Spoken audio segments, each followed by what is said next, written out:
Hello bull trackers दोस्तों, मैंने अपना पहला ऑप्शन का ट्रेड साल 2002 में किया था और एक नए ऑप्शन ट्रेडर्स की तरह मोस्टली मैं कॉल या पुट को बाय किया करता था। लेकिन धीरे धीरे मैंने रियलाइज किया कि सेलिंग में भी हमें काफ़ी ज़्यादा मुनाफा हम कमा सकते हैं और ऑप्शन सेलिंग किसी भी ऑप्शन ट्रेडर को ज़रूर सीखनी चाहिए और जाननी चाहिए। तो उस दौर में मुझे कोई बताने वाला नहीं था, कोई गाइड करने वाला नहीं था, तो मैंने काफ़ी सारी गलतियां की और गलतियां करते करते ही ऑप्शन सेलिंग को सीखा और आज भी सीख रहा हूं।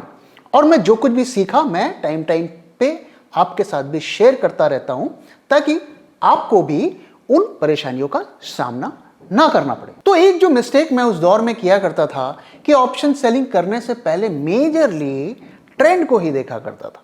तो अगर मुझे लगता था कि मार्केट ऊपर जा रहा है तो मैं पुट को सेल करता था और अगर लगता था कि मार्केट नीचे जा रहा है तो मैं कॉल को सेल करता था। तो ऑप्शन सेलिंग के लिए ट्रेंड उतना इंपॉर्टेंट नहीं होता है। तो वो कौन कौन सी चीजें हैं जिन्हें हमें ऑप्शन सेलिंग से पहले देखना चाहिए, इसी बारे में हम वीडियो में बात करेंगे। तो पहली चीज हमें क्या चेक करनी चाहिए कि हमें ऑप्शन सेलिंग में कितना मार्जिन लगेगा। दोस्तों, न जाने कितने नए ऑप्शन ट्रेडर्स ने मुझसे ये क्वेश्चन पूछा है कि इसमें कितना मार्जिन लगेगा या कितना कैपिटल लगेगा। तो ये चेक करना बहुत ज़्यादा ज़रूरी होता है।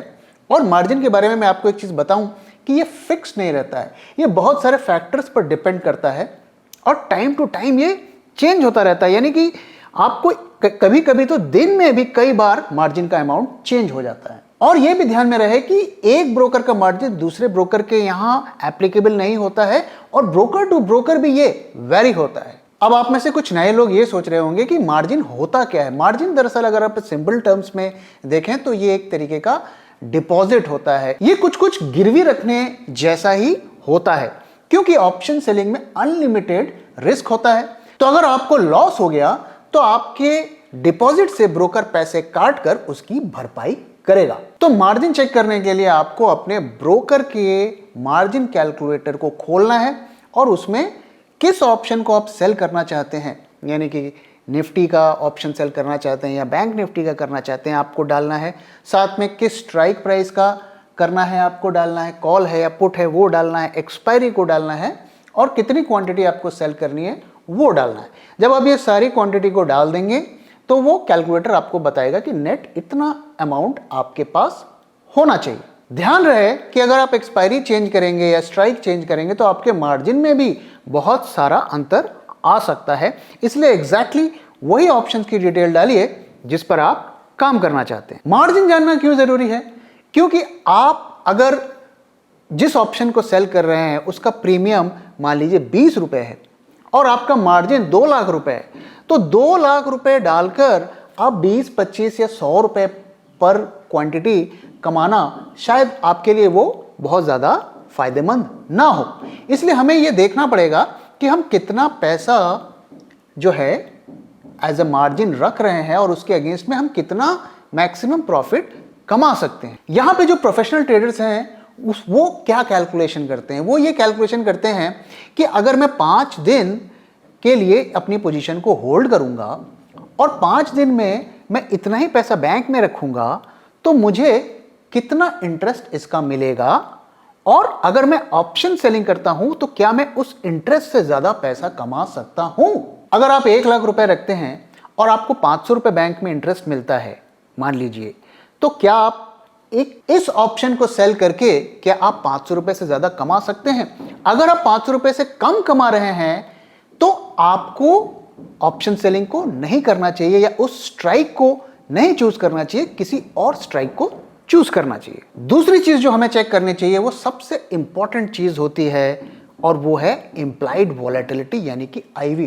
दोस्तों, आईवी के बारे में मैंने कई वीडियोस में बात किया है और मैं आशा करता हूं कि आप उन वीडियोस को भी जाके देखेंगे और किसी भी ऑप्शन ट्रेडर्स को आईवी का कॉन्सेप्ट को समझना बहुत ज्यादा जरूरी होता है। तो हमें आईवी में क्या चेक करना चाहिए? सबसे पहले हमें आईवी का ट्रेंड देखना चाहिए। अब दोस्तों, हर ऑप्शन का आईवी अलग होता है। किसी का 20% होता है, किसी का 22% होता है, किसी का 25% होता है।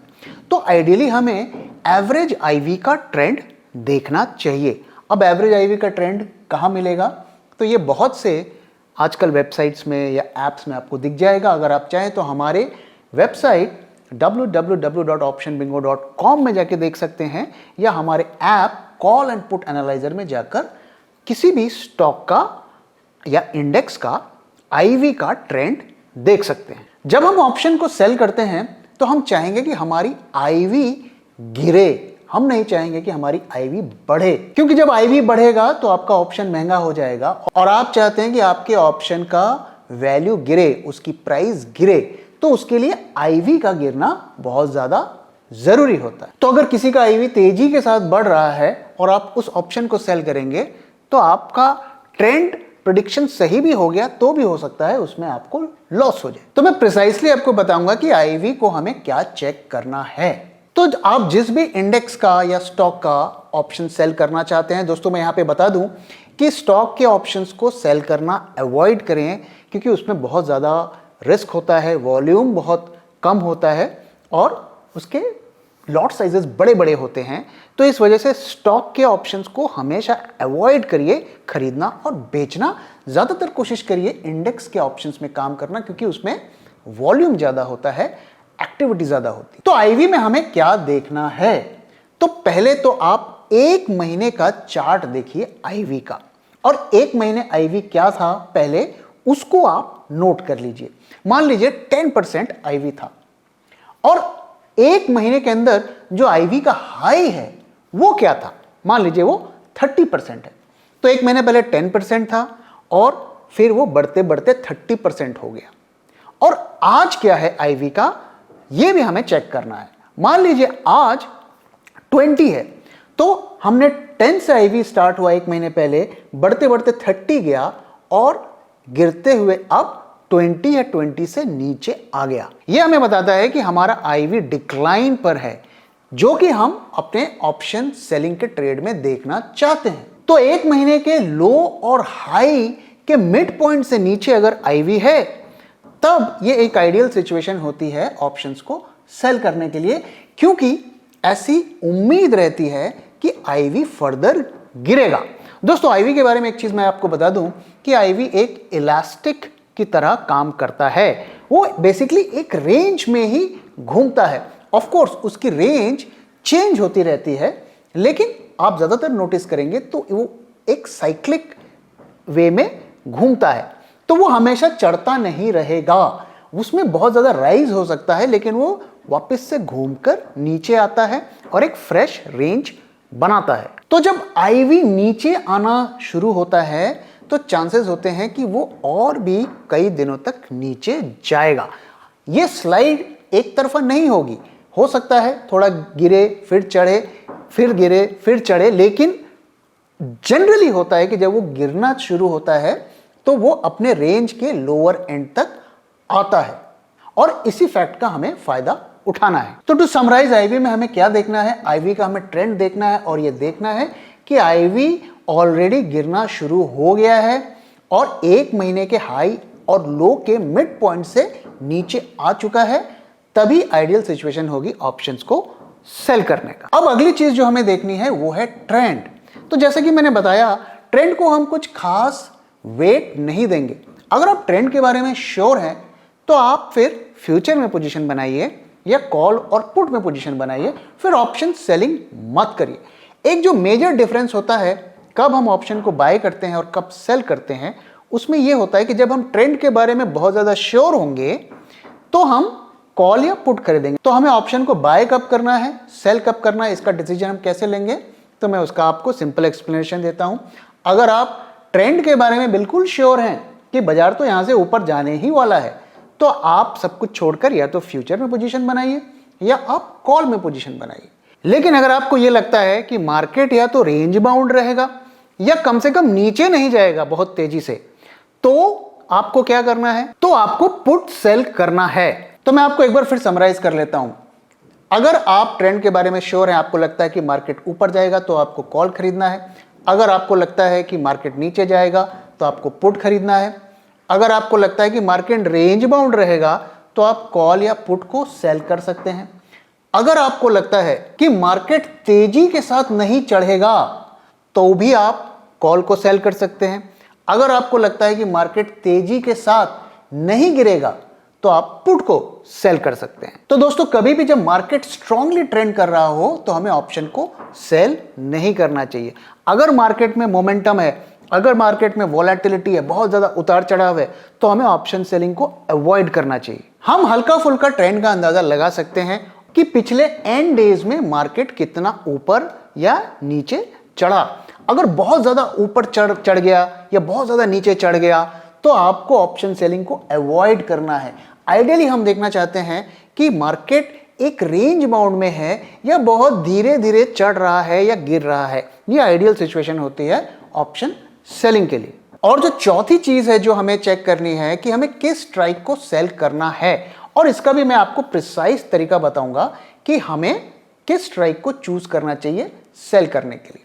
तो इसके लिए हम थोड़ा मैथमेटिक्स को यूज करेंगे। तो आपको क्या क्या चाहिए कैलकुलेशन के लिए? पहले आप आज का आप प्राइस डालेंगे स्पॉट का या इंडेक्स का, साथ में आप एवरेज आईवी डालेंगे आज की क्या है।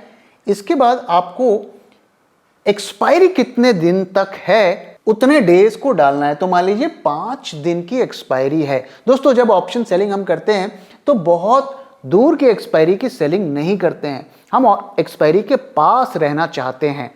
तो 5-7 दिन से ज्यादा दूर की एक्सपायरी के ऑप्शन को सेल नहीं करना चाहिए।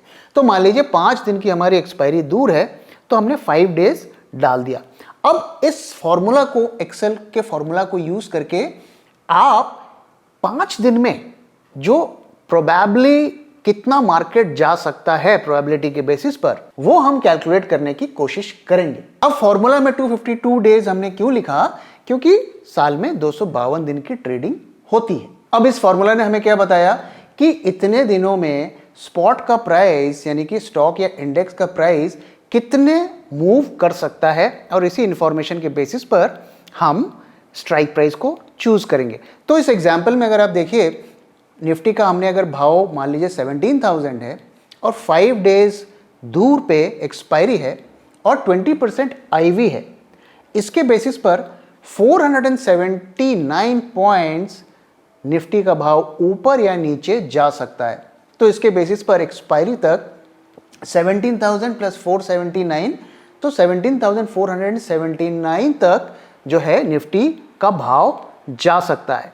तो अगर हम इसमें कॉल को सेल करेंगे तो आइडियली हमें 17,500 का कॉल को सेल करना चाहिए, क्योंकि हम ये देखना चाहेंगे कि कॉल का भाव 17,500 से ऊपर न जाए। उसी तरीके से अगर हमें पुट को सेल करना हो तो हम ये कोशिश करेंगे कि 16,400 16,400 तक का स्ट्राइक को पिक करें सेल करने के लिए, क्योंकि इसके चांसेस कम है कि 5 दिनों में निफ्टी का भाव उससे नीचे नहीं जाएगा। तो इस रूल को यूज करके आप स्ट्राइक को पिक कर सकते हैं। लेकिन दोस्तों जब आप स्ट्राइक को पिक करें तो ध्यान रहे कि आपको प्रीमियम भी देखना है कि कितना प्रीमियम आपको बेस्ट केस में मिलने वाला है। जिस भाव पर आप ऑप्शन को सेल करते हैं उससे ज्यादा का आपको प्रॉफिट नहीं हो सकता, और इसके अलावा आपके कुछ कॉस्ट होते हैं, ब्रोकरेज, एसटीटी एटसेट्रा। तो आपको वो सारा कुछ फैक्टर देख के देखना है कि आप कितना मार्जिन रख रहे हैं और उसके अगेंस्ट में कितना मैक्सिमम प्रॉफिट कमा सकते हैं। तो इन फैक्टर्स को ध्यान में रखकर ही आपको स्ट्राइक प्राइस को चूज करना चाहिए। तो दोस्तों इन 4 चीजों को आपको जरूर देखना है ऑप्शन सेलिंग का ट्रेड लेने से पहले। लेकिन जो नए लोग हैं वो ऑप्शन सेलिंग कैसे करें इसके बारे में थोड़ा बात कर लेते हैं। तो पहली चीज तो ये है कि आपको हमेशा ध्यान में रखना है कि ऑप्शन सेलिंग एक बहुत ही खतरनाक खेल है और नए लोगों को इसमें बिल्कुल भी ओवर कॉन्फिडेंट नहीं होना है, बहुत संभाल के काम करना है। तो अगर आप एक एक्सपीरियंस लेना चाहते हैं ऑप्शन सेलिंग का, तो मैं आपको सलाह दूंगा कि बिल्कुल भी नेकेड ऑप्शन सेलिंग ना करें। जब भी आप ऑप्शन सेलिंग करते हैं तो आप उसके साथ एक बाय की पोजीशन भी ऑप्शन की बना के रखें। मान लीजिए आपने एक 17,000 का एक ऑप्शन को, कॉल ऑप्शन को सेल किया, तो आप एक दूसरे कॉल ऑप्शन को बाय भी करके रखिए जिसका प्रीमियम उससे कम हो। तो अगर आपने एक 100 रुपए के ऑप्शन को सेल किया है, तो कॉल ऑप्शन को सेल किया है, तो आप एक 50-60 रुपीस के कॉल ऑप्शन को बाय करके भी रखिए।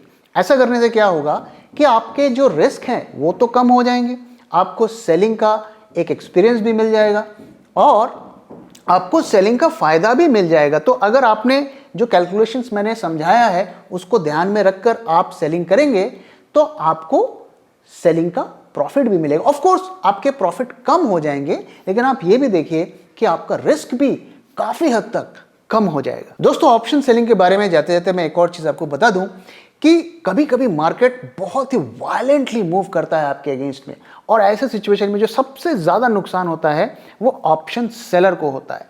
तो जब भी आपको ऐसे सिचुएशन लगे, तुरंत या तो अपने आप को हेज करिए एक अपोजिट पोजीशन बनाकर, या तुरंत मार्केट से निकल जाइए, क्योंकि आपको मिनटों में 20, 25, 30, 40, 50 हजार तक का लॉस हो सकता है। इसलिए इस खेल को बहुत सावधानी के साथ खेलें।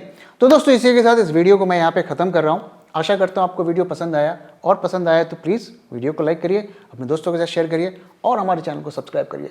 Thank you very much for time दोस्तों। मैं जल्दी आऊँगा एक और नए वीडियो के साथ।